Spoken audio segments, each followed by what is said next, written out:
Salam sejahtera Malaysia, denyut nadi suara rakyat bergema di channel ini. Jangan lupa tekan butang subscribe, like dan share. Malaysia kita punya, cintai Malaysiaku, kita jaga kita.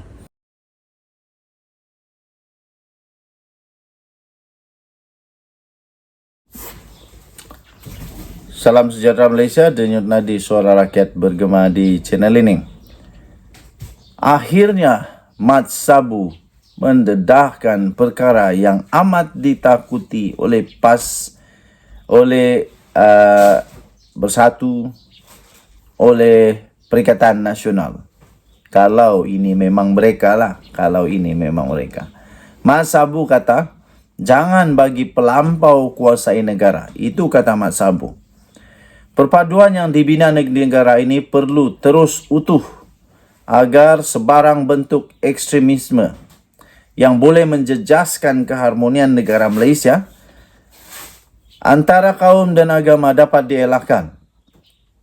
Justru Presiden Amanah Muhammad Sabu berkata, kemenangan wakil calon kerajaan perpaduan dalam dua pilihan raya kecil PRK pada 9 September ini disifatkan sebagai satu yang sangat-sangat penting. Tegas Muhammad Sabu yang juga adalah Menteri Pertanian dan Keterjaminan Makanan itu juga bagi menyekat kemarahan puak pelampau agama dan kaum. Kata Mat Sabu, kemenangan calon wakil kerajaan ini penting kerana kita tidak mahu golongan pelampau kaum atau pelampau agama menguasai keadaan, iaitu pentadbiran kerajaan. Katanya lagi, kita lihat di beberapa negara Islam yang lain telah musnah dan hancur hingga mengakibat rakyatnya susah dan miskin, porak-poranda dan sebagainya. Kata beliau, kata Mat Sabu. Mat Sabu juga berkata, kita tidak mahu adu domba luar. Sebaliknya kita bina perpaduan antara kaum ini. Antaranya melalui kerajaan perpaduan yang ada pada hari ini. Katanya ketika beliau berucap dalam satu ceramah Pakatan Harapan di Wisma DAP di Muar, Taman Sekeh baru malam tadi. Hadir sama adalah pengerusi Pakatan Harapan PH Terengganu, Raja Kamarudin Bahrin Shah, Ahli Parlimen Kuala Selangor iaitu Dr. Zulkifli Ahmad dan Ahli Parlimen Bakri Tan Hong Pin. Sementara itu, ketika berucap di pentas yang sama, Setiausaha Agung DAP iaitu Anthony Locke menegaskan soal hubungan antara kaum kini bukanlah menjadi masalah kepada negara. Sebaliknya, Locke berkata masalah yang dihadapi negara ketika ini adalah politik daripada puak pelampau. Hari ini kita punya isu bukan isu perkauman katanya. Bukan isu antara Melayu dengan Cina atau India. Tetapi hari ini katanya masalahnya bukan soal hubungan antara kaum, tetapi antara kaum di antara Melayu, Cina dan India. Tetapi masalah kita ialah ada puak-puak yang mengamalkan politik melampau, ekstrim, politik ekstrim yang akan memecah belahkan negara kita, katanya. Justru Locke mengingatkan pihak yang cenderung memainkan isu berbau 3R, iaitu raja, agama dan kaum, tidak mengadu domba soal kaum di negara ini katanya. Jadi katanya tak payah bermusuhan di antara satu sama lain. Kita tiada masalah untuk duduk bersama. Melayu, Cina dan India duduk bersama berpuluh tahun tiada menjadi masalah katanya. Cina bukan musuh kepada Melayu dan Melayu juga bukan musuh. Melayu juga bukan musuh kepada India dan Cina. Kita sama-sama rakyat Malaysia katanya. Bagi memastikan perpaduan yang ada di negara ini kekal utuh, Anthony Locke mengingatkan pentingnya untuk pengundi di dua kawasan parlimen pilihan raya kali ini, iaitu di Parlimen Pulai dan Dun Simpang Jeram, untuk keluar mengundi beramai-ramai. Katanya undi pada 9 September ini bukan saja memilih seorang wakil rakyat saja adalah, tapi itu juga adalah tanggungjawab yang lebih penting adalah memilih hala 7 negara katanya. Kita hanya ada satu pilihan, yaitu memilih untuk memastikan negara kita terus bersatu padu, mengamalkan politik yang bekerjasama, berbilang kaum, satu masyarakat majmuk adalah pilihan kepada rakyat Malaysia, katanya dalam ucapan tersebut. Denyut nadi suara rakyat bergema di channel ini. Bye-bye. Salam sejahtera Malaysia, denyut nadi suara rakyat bergema di channel ini. Tuan-tuan dan puan-puan yang dihormati sekalian.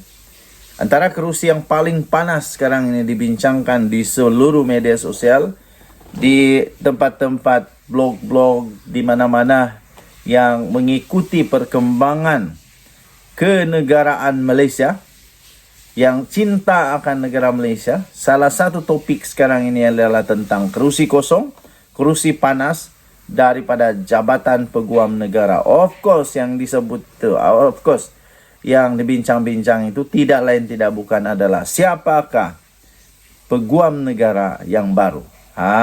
Teka-teki, siapakah yang akan menduduki kerusi panas selaku Peguam Negara Malaysia untuk menggantikan Tan Sri Idrus Harun? Telah pun terjawab.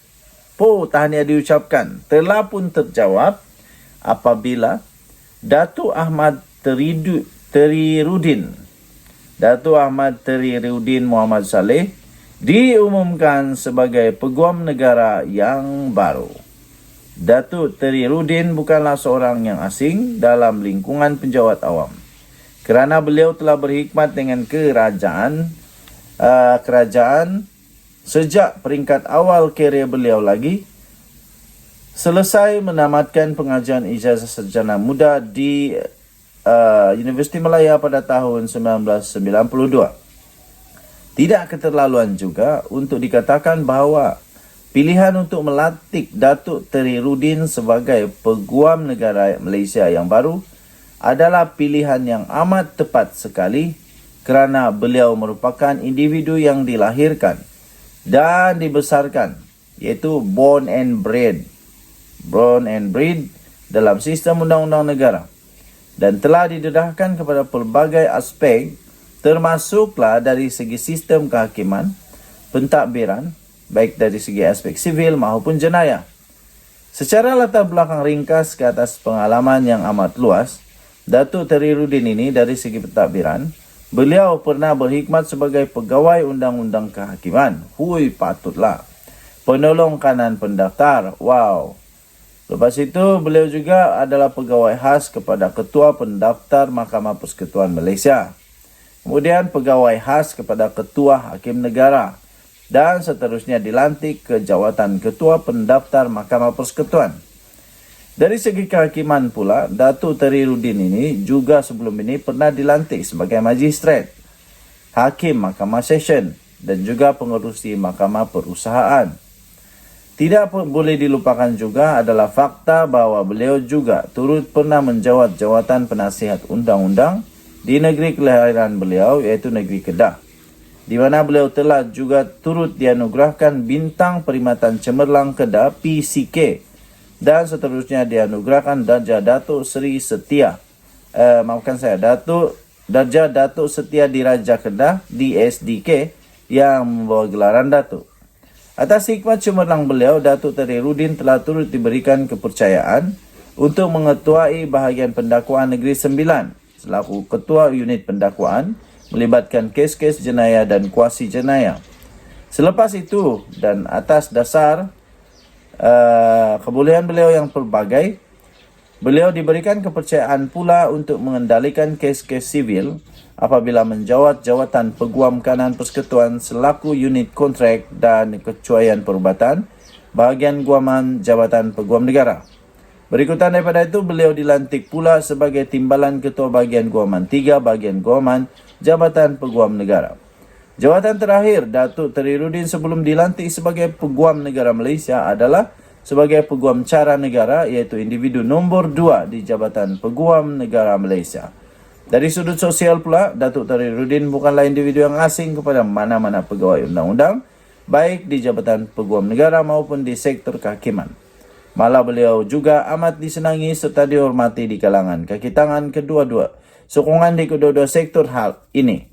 Hal ini terbukti dengan sendirinya kerana beliau diberikan kepercayaan untuk dilantik sebagai penasihat kepada Kelab Sukan dan Kebajikan Mahkamah serta Persatuan Pegawai Kehakiman dan Perundangan sehingga kini. Okey, tuan-tuan dan puan yang dihormati sekalian, untuk mengenali beliau dengan lebih dekat lagi, anda boleh layari harapandaily.com. Harapandaily.com dengan tajuk Calon Terbaik Kerusi Panas Jabatan Peguam Negara. Denyut nadi suara rakyat bergema di channel ini. Bye-bye.